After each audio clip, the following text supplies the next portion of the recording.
Hi മക്കളെ, നമസ്കാരം. അപ്പം നിങ്ങളിങ്ങനെ വെയിറ്റ് ചെയ്ത് നിന്ന് ആ ഒരു വീഡിയോ ഇതാ നിങ്ങൾക്കായിട്ട് മിസ്സ് കൊണ്ടുവന്നിരിക്കുകയാണ് കേട്ടോ.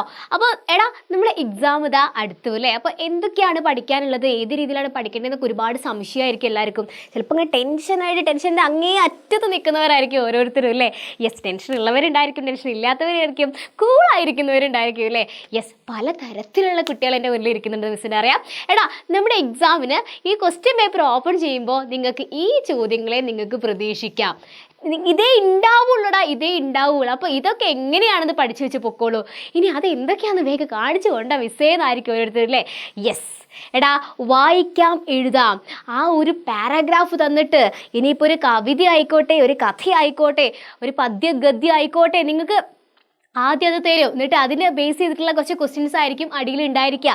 അപ്പം നിങ്ങൾ അടിപൊളിയായിട്ട് അതൊന്ന് വായിച്ചു നോക്കുക. ആ പാരഗ്രാഫിൽ എന്താണുള്ളതെന്ന് വെച്ചാൽ അത് നന്നായിട്ട് വായിച്ചു നോക്കുക. എന്നിട്ട് അതിന് ശേഷം മാത്രം അതിനടിയിലുള്ള ആൻസേഴ്സ് നിങ്ങൾ ആ ചോദ്യത്തിന് ഉത്തരം എഴുതുക കേട്ടോ. പിന്നെ വർണ്ണന, മിസ് എപ്പോഴും പറയുന്നുണ്ട്, വർണ്ണിച്ചെഴുതുന്നതിനെയാണ് വർണ്ണന എന്ന് പറയുന്നത്. അപ്പോൾ നിങ്ങളോട് എന്തിനെക്കുറിച്ചാണ് വർണ്ണിച്ചെഴുതാൻ പറഞ്ഞതെന്ന് വെച്ചാൽ അതിനെക്കുറിച്ച് നല്ല അടിപൊളിയായിട്ട് എത്രത്തോളം നിങ്ങൾക്ക് മനോഹരാക്കി എഴുതാൻ പറ്റും, അങ്ങനെ മനോഹരാക്കി കഴിഞ്ഞാൽ അതൊരു വർണ്ണനയായിട്ടോ. അടുത്തത് കഥാപാത്ര നിരൂപണം എന്താണ്? യെസ്, നമ്മളെ പഠിച്ച പാഠഭാഗങ്ങളിലെ ഏതെങ്കിലും ഒരു കഥാപാത്രത്തെ എടുത്തുകൊണ്ട് നമ്മൾ എഴുതുന്നതിനെയാണ് കഥാപാത്ര നിരൂപണം എന്ന് പറയുന്നത്.